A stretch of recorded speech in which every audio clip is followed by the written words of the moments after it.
ಹಣ್ಣ ತಿಂದು ಸಿಹಿ ಹಣ್ಣ ಕೊಡುವ ಮರ ನೀಡಿ ನೀಡಿ ಮುಕ್ತ.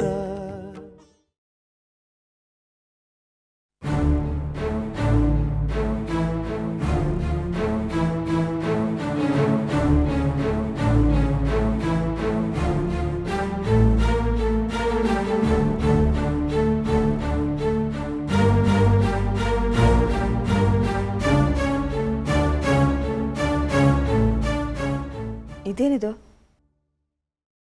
ಯಾವತ್ತು ದೇವ್ರ ಮನೆ ಒಳಗೆ ಕಾಲ ಹಿಡ್ದಿರೋರು ಇವತ್ತು ದೇವ್ರ ಮುಂದೆ ಕೈ ಮುಕ್ಕೊಂಡು ಪ್ರಾರ್ಥನೆ ಮಾಡ್ತಾ ಇದ್ದೀರಾ?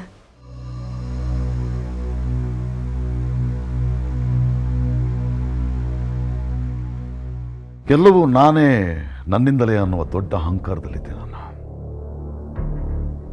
ಎಲ್ಲವನ್ನು ನಾನೇ ಗಳಿಸ್ತೆ ಅನ್ನೋ ದರ್ಪದಲ್ಲಿದ್ದೆ. 2 ದಿವಸ ಜೈಲಲ್ಲಿ ಏಕಾಂಗಿಯಾಗಿದ್ನಲ್ಲ,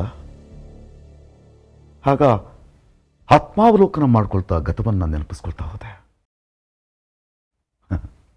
ನಾವೆಲ್ಲ ನಿಮಿತ್ತರು ಮಾತ್ರರು.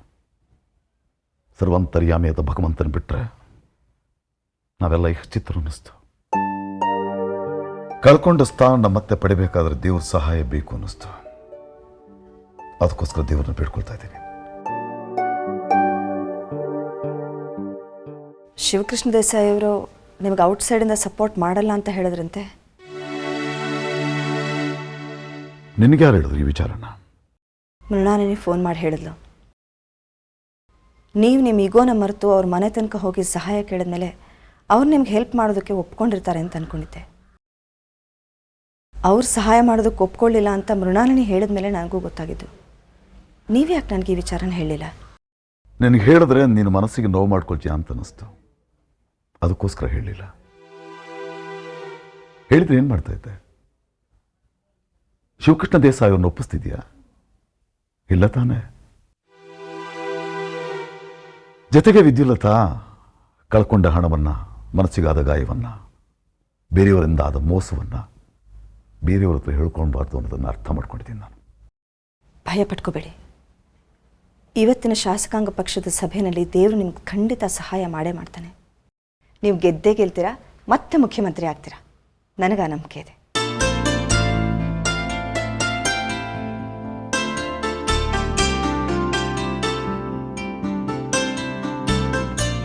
ಹೋಗ್ಬಿಡ್ತಾನೆ.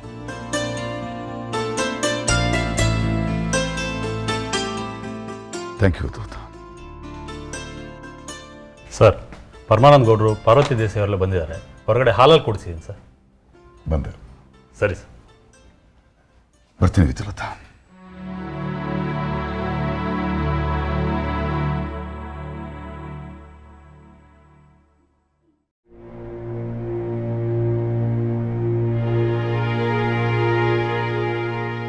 ನಮಸ್ಕಾರ ಎಲ್ಲರಿಗೂ.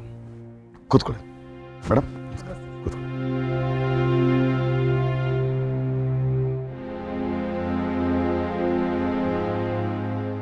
ಇವತ್ತು ನನಗೆ ಅಗ್ನಿ ಪರೀಕ್ಷೆ. ಏನಾಗುತ್ತೋ ನೋಡೋಣ. ಸರ್, ಪರೀಕ್ಷೆ ನಿಮ್ಮೊಬ್ಬರಿಗಲ್ಲ ಸರ್, ನಮಗೂ ಪರೀಕ್ಷೆನೇ. ನೀವು ಗೆದ್ದರೆ ನಾವು ಗೆಲ್ತೀವಿ ಸರ್. ಹೌದು ಸರ್, ನಿಮ್ಮ ಗೆಲುವು ನಮ್ಮ ಗೆಲುವು. ಸರ್, ನೀವೇನು ಹೆದರಬೇಡಿ ಸರ್. ನಮ್ಮ ಮಂದೇವ್ರನ್ನ ನೀವು ಗೆದ್ದೇ ಗೆಲ್ತೀರಾ ಸರ್. ಸರ್, ಇವತ್ತು ನಿಮಗೆ ಸರ್ ಮೆಜಾರಿಟಿ ಬರೋದು. ಆ ಚಾಬ್ರಿಯ ಅಡ್ರೆಸ್ ಇಲ್ಲದೆ ಹೋಗ್ಬಿಡ್ತಾರೆ. ನೋಡೋಣ ಏನಾಗುತ್ತೋ. ಸರ್, ರಾಜಸುಂದರೇಶ್ ಅವ್ರು ಬಂದಿದ್ದಾರೆ ಸರ್. ಕಳಿಸಿ ಒಳಗಡೆ. ಸರಿ ಸರ್.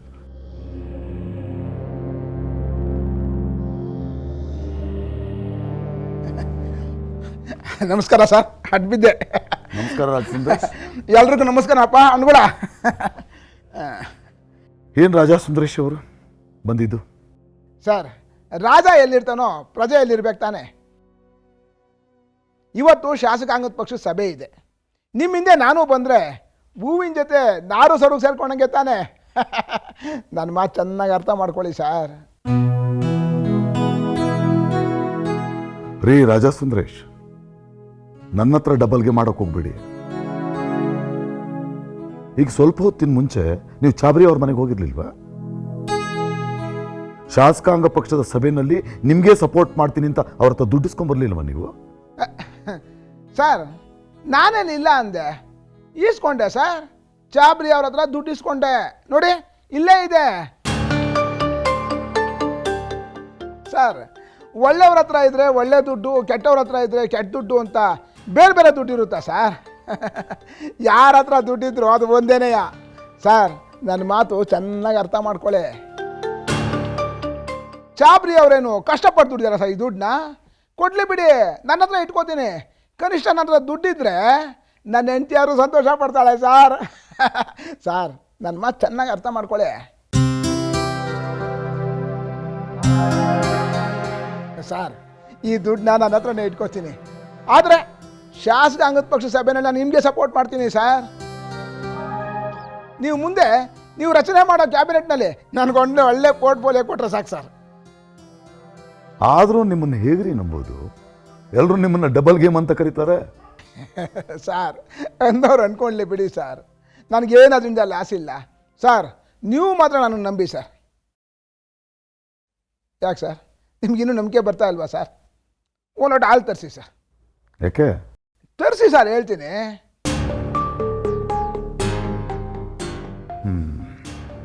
ನೀರಜ್ ಸರ್. ಒಂದು ಗ್ಲಾಸ್ ಹಾಲು ತರ ಕೇಳ್ರಿ. ಸರಿ ಸರ್.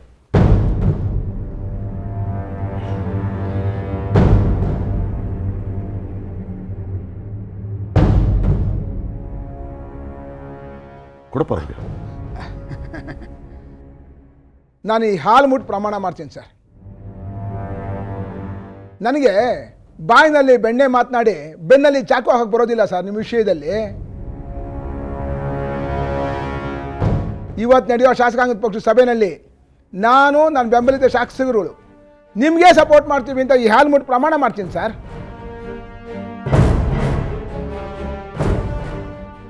ಆಯಿತು, ನಾನು ನಿಮ್ಮನ್ನು ನಂಬ್ತೀನಿ. Thank you very much.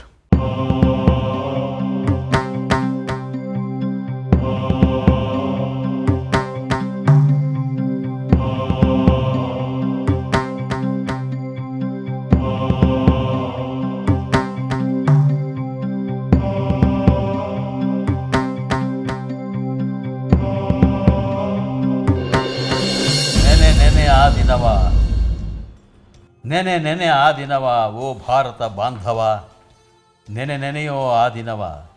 ಉರಿದ ಮನಗಳನ್ನು ಮುರಿದ ಮನೆಗಳನ್ನು ತೊರೆದ ಒಲವುಗಳನ್ನು, ಉರಿದ ಮನಗಳನ್ನು ಮುರಿದ ಮನೆಗಳನ್ನು ತೊರೆದ ಒಲವುಗಳನ್ನು, ಬಸಿದು ನೆತ್ತರನು ಹಸಿದು ಸತ್ತರನು ಹರಿದ ನೇಹಗಳನ್ನು, ಅಡಿದ ಆಶೆಗಳ ಕಳೆದ ಕಾವುಗಳ ಬೆಳೆದ ಬಳಲಿಕೆಗಳ, ಅಡಿದ ಆಶೆಗಳ ಕಳೆದು ಕಾವುಗಳ ಬೆಳೆದ ಬಳಲಿಕೆಗಳ, ನೆನೆಯಬೇಕು ಮರೆಯಾದ ಭಾರತದ ವೀರಚೇತನಗಳ. ನೀವು ಇನ್ಯಾವ ಕೆಲಸ ಸರಿಯಾಗಿ ಮಾಡಿದ್ರು ಈ ಪದ್ಯ ಓದೋದನ್ನು ಚೆನ್ನಾಗಿ ಉಗ್ಗಡಿಸ್ತೀರ. ಸದ್ಯ ನೀನು ಅದನ್ನ ಮೆಚ್ಕೊಂಡಿಯಲ್ಲ. ನಿಮ್ಮನ್ನೆಲ್ಲ ಮೆಚ್ಚಿದ್ದು ನಾನು, ನೀವು ಓದಿದ್ದ ಆ ಪದ್ಯನ.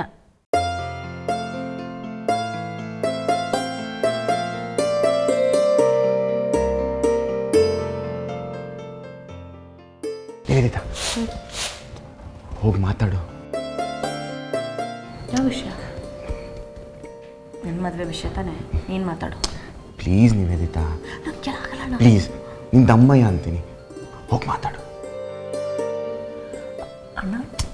ಏನ್ರ ಅದು? ಆಗ್ಲಿಂದ ನೋಡ್ತಾನೆ ಇದ್ದೀನಿ, ಏನೋ ಗುಸ್ಗುಸ ಪಿಸ್ ಅಂತ ಮಾತಾಡ್ತಿದ್ದೀರಾ. ಏನು ಸಮಾಚಾರ?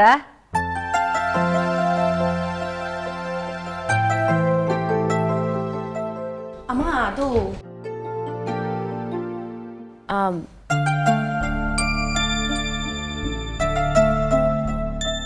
ಅಣ್ಣ ನಿನ್ನ ಹತ್ರ ಏನೋ ಮಾತಾಡ್ಬೇಕಂತೆ. ಏನೋ ಅದು? ಏ ನಿವೇದಿತಾ, ಪ್ಲೀಸ್ ನೀನೇ ಮಾತಾಡೆ. ಆಯಿತು, ಮಾತಾಡ್ತೀನಿ.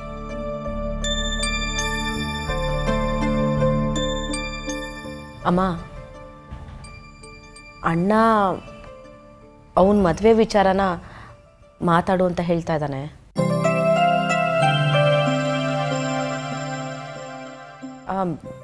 ಅವನ ಮತ್ತು ನಿರ್ಮಲಾ ಮದುವೆ ವಿಚಾರ.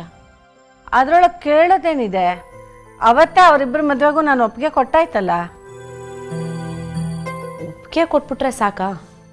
ಮತ್ತೇನೇ ಮಾಡಬೇಕು? ನೀನೇನು ಮಾಡಬೇಡ ಆಯಿತಾ. ನಾನು ಅಣ್ಣನ್ನ ನಿರ್ಮಲನ್ನ ಇಬ್ಬರನ್ನೂ CSP ಸರ್ ಆಫೀಸಿಗೆ ಕರ್ಕೊಂಡು ಹೋಗಿ ಮದುವೆ ಮಾಡಿಸ್ತೀನಿ, ಆಯಿತಾ? ನೀನು ಯಾಕೆ ಅವ್ರ ಆಫೀಸಿಗೆ ಕರ್ಕೊಂಡೋಗಿ ಮದುವೆ ಮಾಡಬೇಕು? ಚಿದಾನಂದನ ತಾಯಿ ನಾನಿಲ್ವಾ ಇಲ್ಲಿ? ಅದನ್ನೇಮ್ಮ ನಾನು ಹೇಳ್ತಿರೋದು. ಚಿದಾನಂದನ ತಾಯಿಯವರೇ, ನೀವು ಸುಮ್ಮನೆ ಕೂತ್ಕೊಂಡ್ಬಿಟ್ರೆ ಹೇಗೆ? ಅಣ್ಣನಿಗೆ ನಿರ್ಮಲಂಗೆ ಮದುವೆ ಮಾಡೋಕ್ಕೆ ಹ್ಞೂ ಅಂತ ಹೇಳಿದ್ಮೇಲೆ ನಿರ್ಮಲನ್ನ ಮನೆಗೆ ಕರೆಸಿ ಮದುವೆ ವಿಚಾರ ಮಾತಾಡಬೇಕು ತಾನೆ. ನೀವು ಸುಮ್ಮನೆ ಆಗ್ಬಿಟ್ರೆ?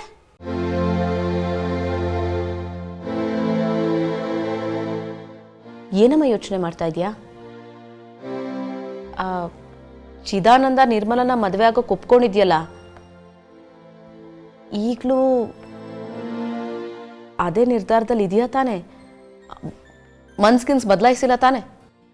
ಛೆ ಹಾಗೆಲ್ಲ ಅಲ್ವೇ. ನನಗೆ ನಿಂದೆ ಯೋಚನೆ.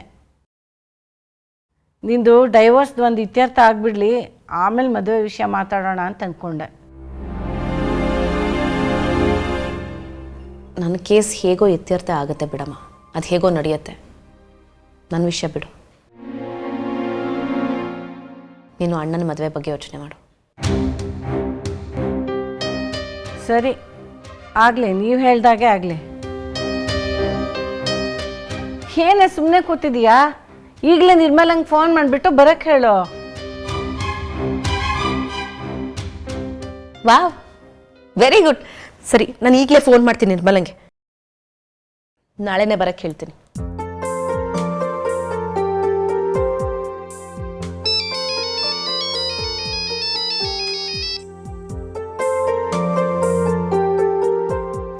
ಹಲೋ ಹಲೋ ನಿರ್ಮಲಾ, ನಾನು ನಿವೇದಿತಾ ಕಣೆ.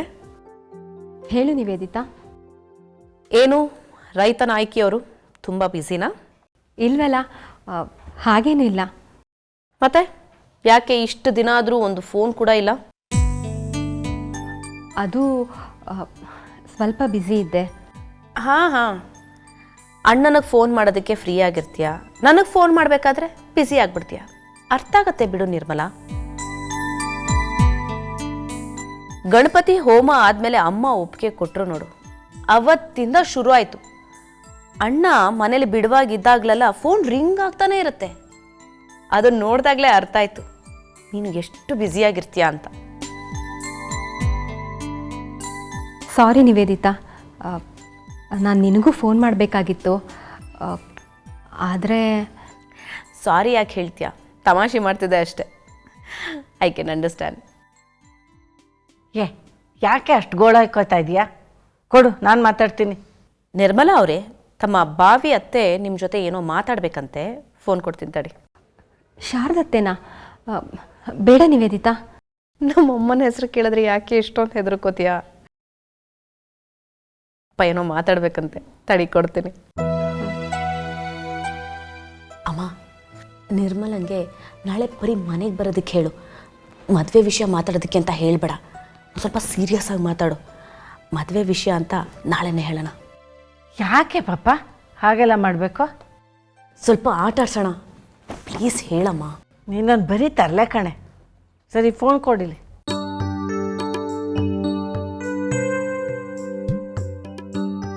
ಹಲೋ ನಿರ್ಮಲಾ, ಹೇಗಿದೆಯಾ? ಚೆನ್ನಾಗಿದ್ದೀನತ್ತೆ. ಏನು ಇಷ್ಟು ದಿನ ಆದರೂ ಮನೆ ಕಡೆ ಬರಲಿಲ್ಲ, ಫೋನ್ ಮಾಡಲಿಲ್ಲ? ನಾನು ನಿಮ್ಮ ಮನೆಗೆ ಬಂದರೆ ನಿಮಗೆ ಬೇಸರ ಆಗೋದಿಲ್ವಾ? ಹಾಂ, ಅದನ್ನೇ ಮಾತಾಡೋಕ್ಕೆ ಫೋನ್ ಮಾಡಿದೆ. ನೀನು ನಾಳೆ ನಮ್ಮ ಮನೆಗೆ ಬರಬೇಕು, ಕೆಲವು ವಿಷಯಗಳು ಇತ್ಯರ್ಥ ಆಗಬೇಕು. ಏನು ವಿಚಾರ ಅತ್ತೆ? ನಾಳೆ ಬಂದರೆ ಗೊತ್ತಾಗತ್ತೆ. ಆಯ್ತತ್ತೆ, ಬರ್ತೀನಿ. ಆಯಿತು, ನಾನು ಫೋನ್ ಇಡ್ತೀನಿ. ಆಯಿತು.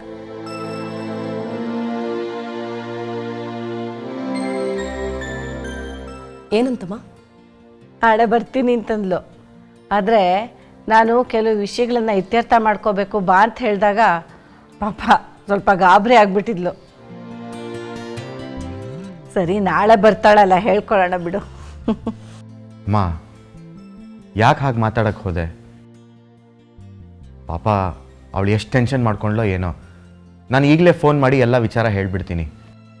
ಬೇಡ ಅಣ್ಣ, ಒಂದಿನ ನಮ್ಮ ನಿರ್ಮಲಾ ಅವರು ಗಾಬರಿಯಾಗೇ ಇರಲಿ ಬಿಡು. ನಾಳೆ ಬರ್ತಾಳಲ್ಲ, ಅವಳಿಗೆ ವಿಷಯ ಗೊತ್ತಾಗತ್ತೆ. ಈಗ ಸಂತೋಷನಾ ನಿನಗೆ?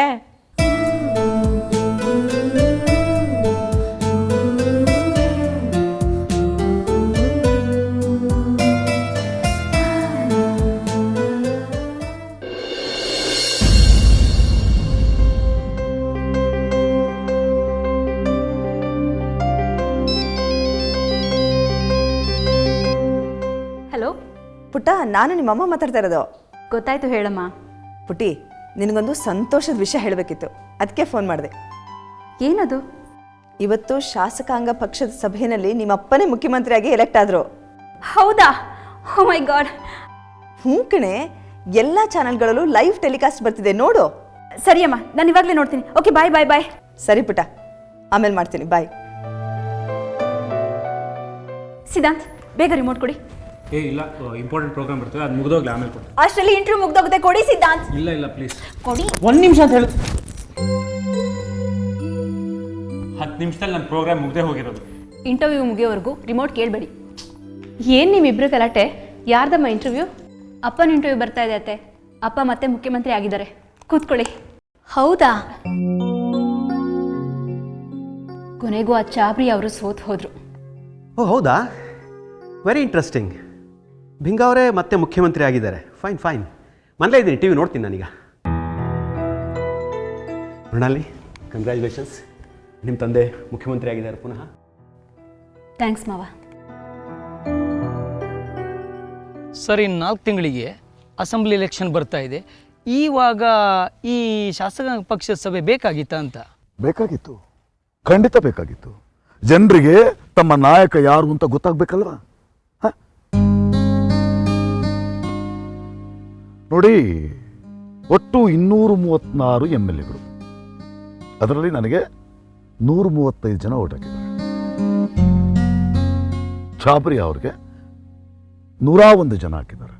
ನನಗೆ 34 ಹೆಚ್ಚು ಓಟ್ಗಳು ಬಂದಿದೆ. ಅಂದರೆ ಜನಹಿತ ಪಕ್ಷದಲ್ಲಿ ನನಗೆ ಬಹುಮತ ಇದೆ ಅಂತ ಸಾಬೀತಾಯಿತು. ಇದು ಜನಗಳಿಗೆ ಗೊತ್ತಾಗಬೇಕು ತಾನೆ. ನೋಡಿ ಇವರೇ, ನಾನು ಅಪರಾಧಿ ಅಂತ ಸಾಬೀತಾಗಿಲ್ಲ, ಕೇವಲ ಆರೋಪಿ ಅಷ್ಟೇ.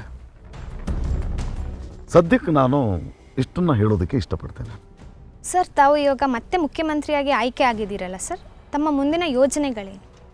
ಕೆಲವು ದಿವಸ ವಿಷ್ಣುದೇವ್ ಛಾಬ್ರಿಯಾ ಅವರು ಹಂಗಾಮಿ ಮುಖ್ಯಮಂತ್ರಿಗಳಾಗಿದ್ದರು. ಆ ಸಮಯದಲ್ಲಿ ಅವರು ಸಾಕಷ್ಟು ಅಕ್ರಮಗಳನ್ನ ಮಾಡಿದ್ದಾರೆ ಅಂತ ನನ್ನ ಗಮನಕ್ಕೆ ಬಂದಿದೆ. ಆ ಫೈಲ್ಗಳನ್ನ ತರಿಸ್ಕೊಂಡು ನಾನು ಪರಿಶೀಲಿಸ್ತೇನೆ. ಸರ್, ಇನ್ನೊಂದು ಪ್ರಶ್ನೆ. ಸದ್ಯಕ್ಕಿಷ್ಟು ಸಾಕು. ಇನ್ನೊಂದು 2-3 ದಿವಸಗಳಲ್ಲಿ ಪ್ರತ್ಯೇಕವಾಗಿ ಪತ್ರಿಕಾಗೋಷ್ಠಿ ಕರಿತೇನೆ. ನಿಮ್ಮೆಲ್ಲರ ಕುತೂಹಲವನ್ನು ತರಿಸ್ತೇನೆ. ನಮಸ್ಕಾರ, ಬರ್ತೇನೆ.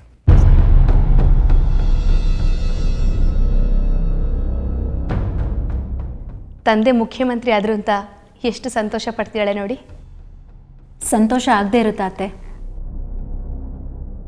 ಅಕಸ್ಮಾತಾಗಿ ಇವತ್ತು ನಮ್ಮ ತಂದೆ ಮುಖ್ಯಮಂತ್ರಿ ಆಗದೆ ಹೋಗಿದ್ರೆ ಅವರು ಎಷ್ಟು ಸಮಸ್ಯೆಗಳನ್ನು ಫೇಸ್ ಮಾಡಬೇಕಾಗಿತ್ತು.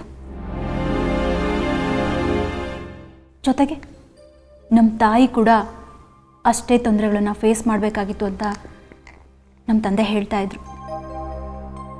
ಪಾಪ ನಮ್ಮ ತಂದೆ ನಮ್ಮ ಮನೆ ಬಾಗಿಲುವರೆಗೂ ಬಂದು ನಿಮ್ಮ ಪಕ್ಷದ ಔಟ್ಸೈಡ್ ಸಪೋರ್ಟ್ ಕೊಡಿ ಅಂತ ಬೇಡ್ಕೊಂಡ್ರು.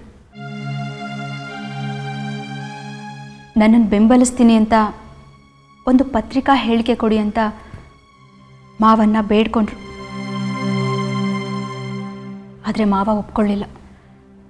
ಅವರಿಗೆ ತಮ್ಮ ತತ್ವ ಸಿದ್ಧಾಂತಗಳೇ ಹೆಚ್ಚಾಗಿತ್ತು. ಮೃಣಾಲಿನಿ, ನೀವು ಈ ಥರ ಮಾತಾಡೋದ್ರಿಂದ ಅಪ್ಪಂಗೆ ಬೇಜಾರಾಗ್ಬೋದು ಅನ್ನೋ ಸೂಕ್ಷ್ಮ ಗೊತ್ತಿರಲಿ. ಸಾರಿ ಮಾವ, ನನ್ನ ಮಾತುಗಳಿಂದ ನಿಮಗೆ ನೋವಾಗಿದ್ದರೆ ದಯವಿಟ್ಟು ನನ್ನನ್ನು ಕ್ಷಮಿಸ್ಬಿಡಿ. ಮದುವೆ ಆದಮೇಲೆ ನಾನು ನಿಮ್ಮನ್ನು ತಂದೆ ಸ್ಥಾನದಲ್ಲಿಟ್ಟು ಪ್ರೀತಿ ವಿಶ್ವಾಸದಿಂದ ನೋಡ್ತಾ ಇದ್ದೆ. ಅದೇ ರೀತಿ ನೀವು ಕೂಡ ನನ್ನನ್ನು ನೋಡ್ತೀರಾ ಅಂತ ಅಂದ್ಕೊಂಡಿದ್ದೆ. ಆದರೆ ಅದೆಲ್ಲ ಸುಳ್ಳಾಯ್ತು. ಮೃಣಾಲಿನಿ, ನೀನು ನನ್ನ ಮಾತನ್ನ ತಪ್ಪಾಗಿ ಅರ್ಥ ಮಾಡ್ಕೊಂಡಿದ್ಯಮ್ಮ. ಇನ್ನೇನು ಅರ್ಥ ಮಾಡ್ಕೋಬೇಕು ಮಾವ? ನಮ್ಮ ತಂದೆಗೆ ಔಟ್ಸೈಡ್ ಸಪೋರ್ಟ್ ಕೊಡಿ ಅಂತ ಕೇಳ್ಕೊಂಡೆ, ಆದರೆ ನೀವು ಒಪ್ಪಲಿಲ್ಲ. ನೀವು ಔಟ್ಸೈಡ್ನಿಂದ ಸಪೋರ್ಟ್ ಕೊಡದೇ ಇದ್ದರೆ ನಮ್ಮ ತಂದೆಯವರು ಗೆಲ್ಲೋದು ಕಷ್ಟ ಆಗುತ್ತೆ. ಆಗ ಚಾಬ್ರಿ ಅವರು ನಮ್ಮ ತಂದೆ ತಾಯಿಗೆ ತೊಂದರೆ ಕೊಡ್ತಾರೆ, ದಯವಿಟ್ಟು ಅದನ್ನು ತಪ್ಪಿಸಿ ಅಂತ ನಾನು ನಿಮ್ಮನ್ನು ಬೇಡ್ಕೊಂಡೆ.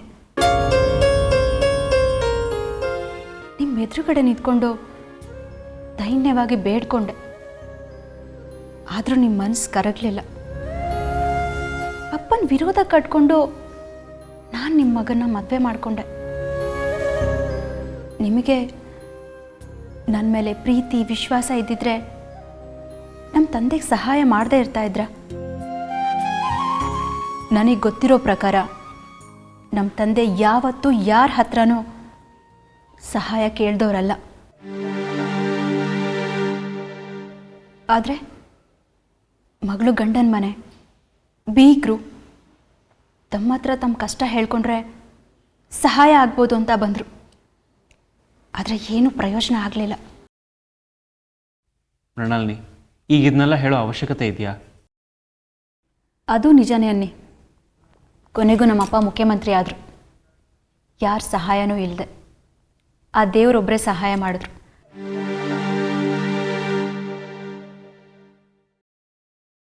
ನಾನು ಹೋಗಿ ಆ ದೇವ್ರಿಗೆ ತುಪ್ಪ ದೀಪ ಹಚ್ತೀನಿ.